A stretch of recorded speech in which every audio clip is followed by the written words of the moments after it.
पूर्ण परमात्मा, सर्वश्रेष्ठी रचनाहार कबीर देव प्रत्येक युग में इस धरा पर अवतरित होते हैं और एक आम जनसाधारण की तरह लीला करते हुए अपने वास्तविक घर यानी सतलोक की जानकारी भक्त समाज को देते हैं।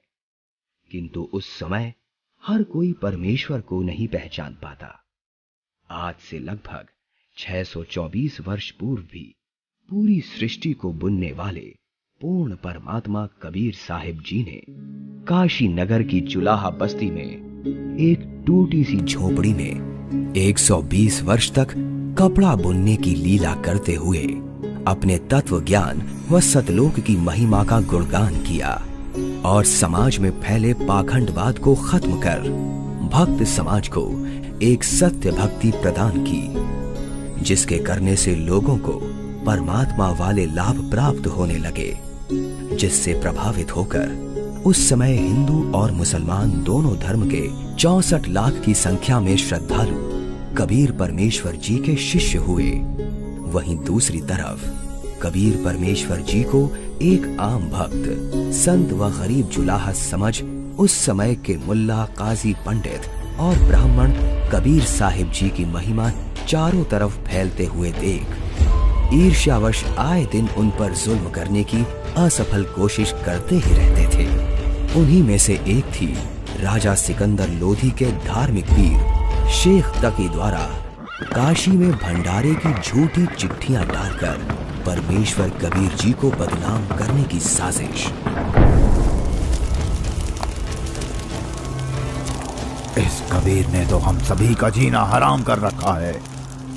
हमने उसे मारने की कितनी बार कोशिश कर ली, लेकिन वो हर बार किसी न किसी तरह बच ही जाता है। अब नहीं बच पाएगा। अब की बार मैं ऐसा पैंतरा फेंकूंगा कि उसे काशी छोड़कर भागना ही पड़ेगा। ऐसा क्या सोचा है पीर जी? पास आओ।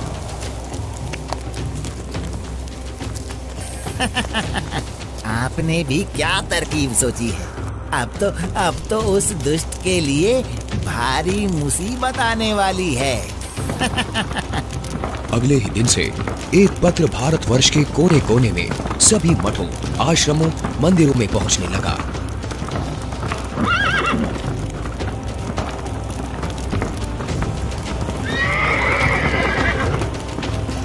पत्र में लिखा था, मान्यवर कबीर सेठ पुत्र नूर अली अंसारी, जुलाहों वाली कॉलोनी, काशी शहर में 3 दिन का धर्म भोजन भंडारा कर रहे हैं, जिसमें सर्व साधु संत आमंत्रित हैं। भंडारे में प्रतिदिन प्रत्येक भोजन के बाद 1 सोने की मोहर व दोहर दक्षिणा में दी जाएगी।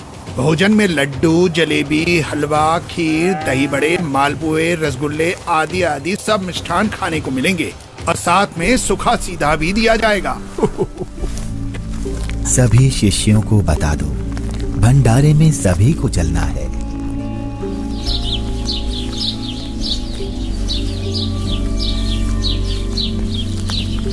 जगह जगह झूठी चिट्ठी के पहुंचते ही हर तरफ भंडारे की चर्चा होने लगी, जिसके बाद सोने की मोहर और दोहर के लालच में पूरे देश से लाखों की संख्या में लोग काशी में निश्चित दिन से पहले वाली रात्रि को ही पहुंचने लगे और देखते ही देखते पूरी काशी नगरी भंडारे में आए साधु संतों से भर जाती है। अरे भक्तों, आज इतनी भीड़ कैसे लगी है? तुम किस नींद में सोए हुए हो? तुम्हें पता नहीं यहाँ काशी में कबीर नाम का सेठ 3 दिन का भंडारा कर रहे हैं, जिसमें प्रत्येक भोजन के साथ 1 सोने की मोहर व दोहर भी दी जाएगी। आपको कोई निमंत्रण पत्र मिला है? हाँ, ये देखो चिट्ठी। ये जरूर किसी की बदमाशी है। मुझे जल्दी से गुरुदेव को सब बताना चाहिए। गुरुदेव, गुरुदेव, गुरुदेव। क्या हुआ रविदास? गुरुदेव, आज तो अपनी काशी छुटेगी। उन दुष्टों ने तो हद कर दी। आपके नाम की झूठी चिट्ठी बंटवा रखी है कि कबीर सेठ पुत्र नीरू 3 दिवसीय भंडारा करेगा, जिसमें प्रत्येक भोजन के बाद खाने वाले को 1 सोने की मोहर और 1 दोहर भी दी जाएगी। अच्छा। और अब उस झूठी चिट्ठी को लेकर लाखों की तादाद में लोग भंडारे के लिए आए हुए हैं। रविदास, आज तो सारी सीमाएं पार कर दी हैं उन नादानों ने। मैं गरीब आदमी, मेरे पास तो अपने परिवार के लिए ही मुश्किल से अनाज होता है। इतने लोगों को मैं कहाँ से भोजन खिलाऊंगा? आप अंदर से दरवाजा बंद कर लो और कोई भी आए तो खोलना मत। जब कोई नहीं मिलेगा तो थक हार कर अपने आप वापस चले जाएंगे। गुरुदेव, ये नकली धर्म के ठेकेदार रोज आपके खिलाफ कुछ ना कुछ षड्यंत्र रचते ही रहते हैं। कोई बात नहीं रविदास, जैसे तैसे आज का दिन और निकाल लेते हैं। रात को निकल जाऊंगा मैं अपने परिवार को लेकर कहीं दूर। तंग आ चुका हूं मैं इनके इन रोज रोज के कारनामों से। मैं बोलता सच्चाई हूं और ये समझते उसको निंदा है।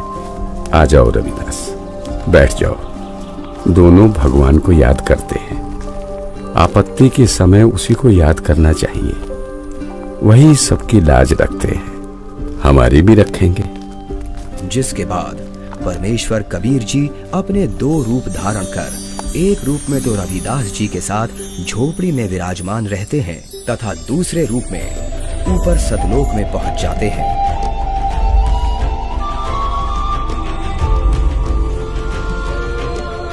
जहां असंख्यों बैल उनका इंतजार कर रहे होते हैं, जिनके ऊपर टंगे झोलों में भंडारे के लिए टेंट का सामान और पका पकाया भोजन, लड्डू, जलेबी, कचौड़ी, पकौड़ी सब लदा हुआ है। हे सृजनहार परमात्मा, जहाँ आप गए हो वो तो खाकी खंजूर स्थान है। वहाँ सारी उम्र लगे रहते हैं, फिर भी खाने को भोजन तक अच्छे से नसीब नहीं होता। आपके आदेश से हमने सब कुछ तैयार कर रखा है। परमेश्वर कबीर साहिब जी वहां खड़े अनंत कोटि बैलों में से केवल 9 लाख बैलों को और सेवादार रूप में वहीं की कुछ हंस आत्माओं को लेकर एक पल में सतलोक से चलकर काशी में प्रकट हो जाते हैं। आया है बंजारा केशो आया है, काशी आया माल अपारा केशो आया है। आया है बंजारा केशो आया है। 9 लाख बोडी बड़ी विशंबर, 9 लाख बोडी बड़ी विशंबर, दिया कबीर भंडारा केशो आया है। आया है बंजारा केशो आया है। धरती ऊपर तंबू ताने, धरती ऊपर तंबू ताने, चौपड़ के बंजारा केशो आया है। आया है बंजारा केशो आया है। कौन देश से बालद आई, कौन देश से बालद आई, ना कहीं बंजाने वाला केशो आया है। आया है बंजारा केशो आया है। अपरम पार पार गत तेरी, अपरम पार पार गत तेरी, कित उतरी जलधारा केशो आया है। आया है बंजारा केशो आया है। साहूकार नहीं कोई जाके, साहूकार नहीं कोई जाके, काशी नगर मजारा केशो आया है। आया है बंजारा केशो आया है। दास गरीब कलप से उतरे, दास गरीब कलप से उतरे, जिया पे अलख कर तारा केशो आया है। आया है बंजारा केशो आया है। दास गरीब कलप से उतरे, दास गरीब कलप तलप से जिया पे अलग करता राकेशो आया है, आया है, आया है बंजारा केशो आया है।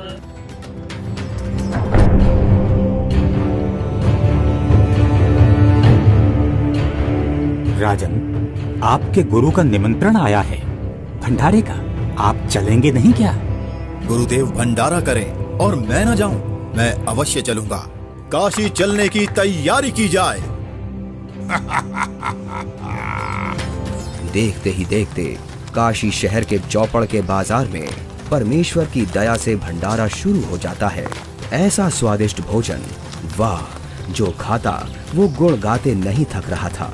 सब्जी, पूड़ी, लड्डू, जलेबी, कचौड़ी, पकौड़ी, दही भल्ले, खीर, हलवा आदि जो कोई कुछ भी पकवान मांगता वो उसे खाने को मिल रहा था। और चिट्ठी में लिखे अनुसार प्रत्येक भोजन के बाद सभी को एक दोहर और एक सोने की अशरफी भी दी जा रही थी।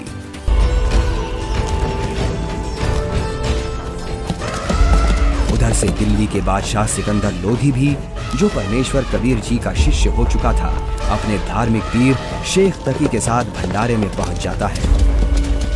अरे, ये क्या हो रहा है? ये भंडारा कैसे चल रहा है? भंडारे में परमेश्वर कबीर साहिब जी की जय जयकार सुनकर जहां शेख तकी ने सोचा तो था कि कबीर अपनी झोपड़ी छोड़कर भाग गया होगा और लोग उसको गाली दे रहे होंगे, किंतु उसके विपरीत भंडारा चलते देख शेख तकी के तो तन बदन में आग लग गई।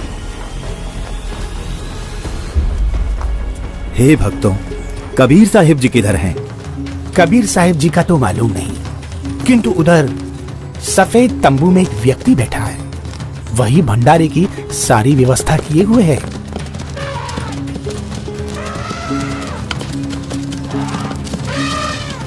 ये भंडारा कैसे चल रहा है?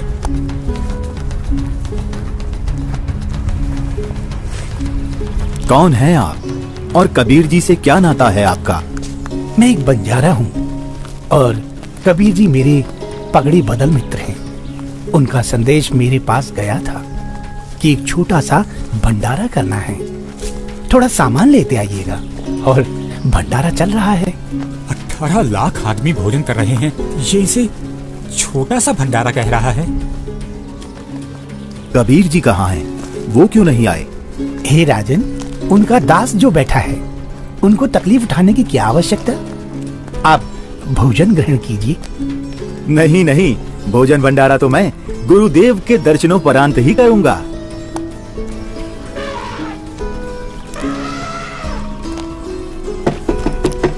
हे गुरुदेव, लगता है उन्होंने हमें यहाँ भी खोज लिया। भीड़ शायद घर पूछते पूछते यहाँ तक पहुँच गई है। कोई बात नहीं, आप दरवाजा मत खोलना, कुछ देर बाद अपने आप चले जाएंगे। दरवाजा खोलिए परवरदिगार, दिल्ली से आपका दास सिकंदर आया है। राजन, हम दरवाजा नहीं खोलेंगे। इन लोगों ने तो आज सभी हदें पार कर दी हैं। मेरे नाम से झूठी चिट्ठी डाल रखी है। मैं कैसे निकलूं बाहर? इस बनारस में कोई सेठ भी मेरा ऐसा जानकार नहीं है जो मुझे पैसे उधार दे दे। मैं तो बड़ी मुश्किल से ताना बुनकर अपने परिवार का पालन करता हूँ। इन लोगों ने मेरा जीना मुश्किल कर दिया है। बस आज रात होने का इंतजार है राजन। रात होते ही मैं अपने परिवार को लेकर कहीं दूर चला जाऊंगा। है परवरदिगार, आप मुझे नहीं बहका सकते। आप ही अल्लाह अकबर हो। आपने देखो वहाँ क्या रंग लगा रखे हैं। एक बार दरवाजा खोल दो दाता, दास आपके दर्शन करना चाहता है। खोल दो दरवाजा। राजा सिकंदर लोधी के आग्रह करने पर परमेश्वर कबीर जी जैसे ही भंडारे में चलने के लिए खड़े होते हैं, तभी उनके सर पर अपने आप ही हीरे पन्ने से जड़ा हुआ एक बहुत ही सुंदर मुकुट आ जाता है और कुटिया से बाहर निकलते ही उस परम पिता पर आसमान से फूलों की वर्षा होने लगती है। रविदास जी, आज ये सेवा मुझ दास को दे दीजिए। आप तो रोजाना करते हो।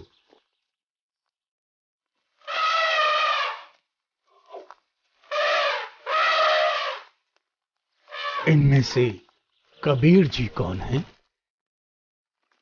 जिस पर बादशाह सिकंदर लोदी चवर कर रहे हैं वही कबीर हैं।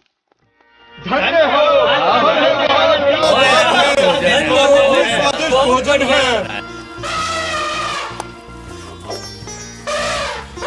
इसके बाद कबीर साहिब जी अपने ही दूसरे रूप केशव से मिलने के लिए उनके तंबू में आते हैं और जो ही परमेश्वर कबीर जी तंबू में प्रवेश करते हैं तो देखते ही देखते अपने आप उनके लिए एक सुंदर सिंहासन लगने लग जाता है जिस पर चारों तरफ हीरे पन्ने मोती जड़े हैं। परमेश्वर कबीर साहिब जी आसन ग्रहण करते हैं। उधर परमेश्वर को देखने के लिए भंडारे में आई लाखों की भीड़ टेंट के चारों तरफ इकट्ठा हो जाती है, जिसके बाद केशव रूप परमात्मा कबीर जी से कहते हैं, हे परमेश्वर, आप अपने अद्भुत लोक को छोड़कर इस झूठ कपट वाले लोक में क्यों आ गए? आप इनका भला सोचते हो, इनको अमृत भोजन खिला रहे हो और ये आप ही के विरुद्ध इकट्ठा हुए रहते हैं। केशव, सब लोग मैंने ही रचे हैं, सबका धारण पोषण मैं ही करता हूं।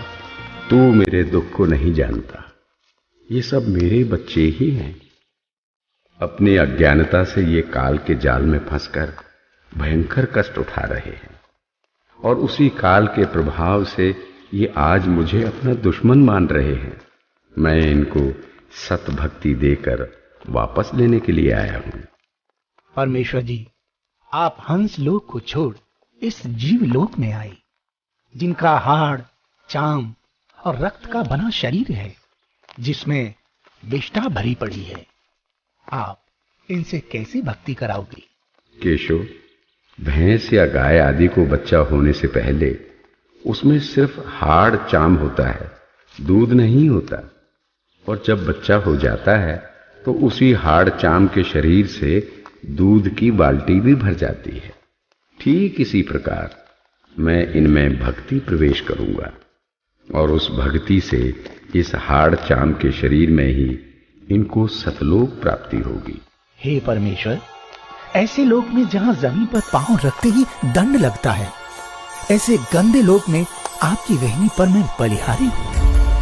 वहीं शेख तकी की चाल उसी पर उल्टी पड़ गई।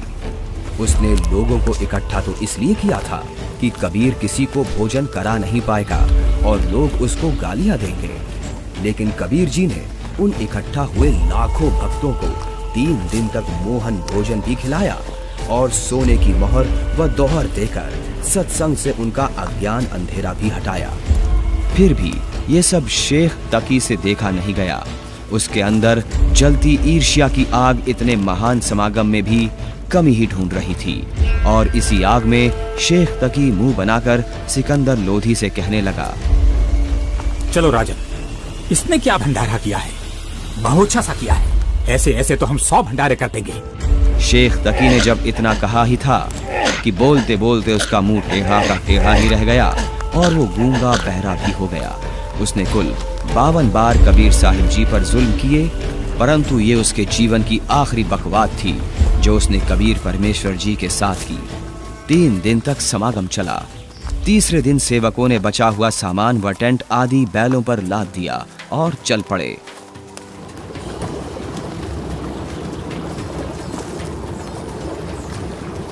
गंगा में पानी ज्यादा है, इसे अभी पार नहीं किया जा सकता।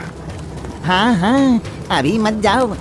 बंजारे और बैल जैसे ही गंगा के किनारे पहुंचे तो गंगा का पानी एकदम कम हो जाता है और फिर सारे बैल निकल जाते हैं, जिसके बाद गंगा का पानी फिर से ओवरफ्लो होकर बहने लगता है, जिसे देख वहां खड़ी भीड़ आश्चर्यचकित रह जाती है।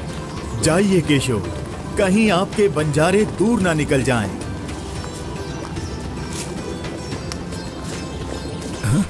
ये क्या? कहां गए बैल, कहां गए बंजारे? राजन, जहां से आए थे वहीं चले गए। इससे पहले कि सिकंदर इस बात को समझ पाता, उसी समय केशव भी कबीर जी के अंदर समा गए। सिकंदर दंग रह गया, रोते हुए कबीर परमेश्वर जी के चरणों में दंडवत की। बंदी इस प्रकार परमेश्वर कबीर साहिब जी ने उन दुष्टों की इस साजिश को भी नाकाम करते हुए यह लीला की और भक्त समाज के सामने एक उदाहरण पेश किया कि चाहे कोई गरीब हो या अमीर, भगवान की भक्ति हर इंसान कर सकता है। जैसे मैंने कपड़ा बुनकर अपना व अपने परिवार का पेट पाला और भक्ति भी की, तो समय आने पर परमात्मा ने मेरी लाज भी रखी।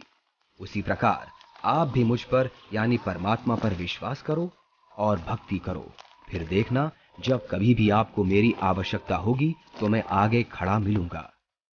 पर्वत पर्वत मैं फिरा, कारण अपने राम, राम सही के संत मिले, जिन सारे सब काम सत साहिब। अभी आपने देखी सत्य घटना पर आधारित 2D एनिमेशन वीडियो।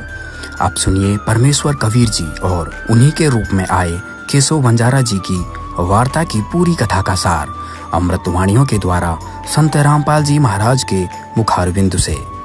चौपड़ के बाजार फिर कर आए के सो पास, गरीबदास कुर्बान गति क्या क्या कहूँ विलास। पाट पटम्बर बस गए ऊपर हीरे लाल, गरीबदास साहेब धनी डाये मुक्ता माल। केसो और कबीर का तंबू माई मिलाप, गरीबदास 8 पैर लग गोष्ठी निजगर गाप। केसो कहत कबीर से पूछत बाता बीन, गरीबदास क्यों उतरे ऐसे मुल्क मलीन। 100 योजन पर लगत है या दुनिया की गंद, गरीबदास केसो कहे हाड चाम का फंद। सुन कबीर सुर वेद हूँ केसो कष्ट करंत, गरीबदास गंदे मनुष्य मेला आन भरंत। बिष्टा जिनके देह में मगन फिरे दिन रात, गरीबदास केसो कहे जिन सिर यम की घात। सुन कबीर मन भावने तुम्हारी बात अगाध, गरीबदास केसो कहे तुमसे तुम ही साध। धन कबीर कुर्बान जा ऐसी रहरी तुम्हार, गरीबदास के सो कहे छोड़िए गंदा संसार। नरक भरे तिस उदर है रुदर भरी सब देह, गरीबदास के सो कहे या मनुष्य मुखे है। राम नाम कैसे भोर नरक नगीन शरीर, गरीबदास के सो कहे विलंबे कहाँ कबीर। दम बिन दे ही सही नहीं जमी आसमान, गरीबदास के सो कहे जहाँ रहन स्थान। हीरे पीले मोती जहाँ हीरे बदन सफेद, गरीबदास के सो कहे सुनो देश का भेद। लाल श्याम जहाँ रतन है नहीं भौतिक आकार, गरीबदास के सो कहे चल कबीर परिवार। सुन के सो अब वंदना कह कबीर संदेश, गरीबदास लोक में है हमारा परवेश। आड चाम की देई में दूध रतन सरवंत, गरीबदास घट पिंड में ऐसे है भगवंत। तन दूधी को पाड़ कर जय कोई देखे दूध, गरीबदास उस पिंड में आड चाम और गूद। हमरे ही हुनियारे है अमरा सर्जनहार, गरीबदास विधि भेद सुन खुला मुक्ति द्वार। युग 70 हम ज्ञान दिया जीवन समझा एक, गरीबदास घर घर फिरे दरे कबीरा भेख। 70 युग सेवन किए किन न बुझी बात, गरीबदास न समझात हूँ मोहे लगावे लात। कलप कोटि युग बीतिया हम आए हर बेर, गरीबदास के सो सुनो देन भक्ति की टेर। स्वर्ग मृत्यु पाताल में हम बैठे कई बार, गरीबदास घर घर से जा मार मार के मार। हमारी जात अपूर्वी पूरब रहनी हमारे, गरीबदास कैसे जुड़े पश्चिम के कतार।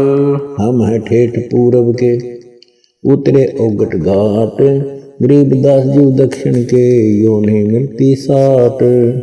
हम पूरब के पूर्वी उत्तर देश उतरंत, गरीबदास जी दक्षिण के यो नहीं संग चलंत। जिन्हों हमारी सीख ली काटू जरा मण जंजीर, गरीबदास के सो सुने ऐसे कहे कबीर।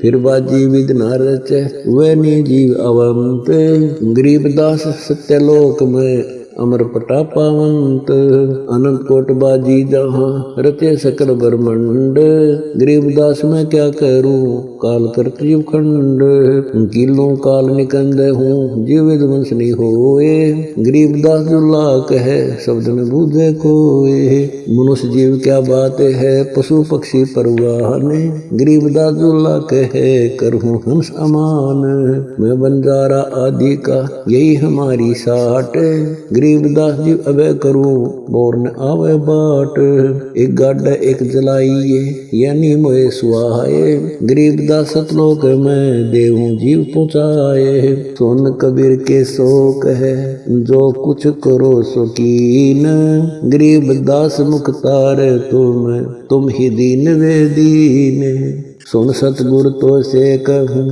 तुम हो दीन दयाल गरीबदास आदीन में तुम साहिब अब्दाल अनंत कोटि ब्रह्मांड को तारत लगे नेवार गरीबदास के शोक है तुम ही दारमदार तुम ही दारमदार हो यहाँ कल्प नहीं इंच गरीबदास के शोक है सब तुमरे ही परपंच के सोतले सौदाम को 9 लाख बोली लीन गरीबदास बंधन किया बाजत है सुरबीन के सो और कबीर जित मिलत बेता एक दास गरीब कबीर हरि धरते नाना भेख बंजारे और बैल सब लाए थे भरमाल गरीबदास सतलोक को चले गए तत्काल आवत जाते ना लखे कौन नाम प्रकाश गरीबदास बूझ है कहाँ गए हरिदास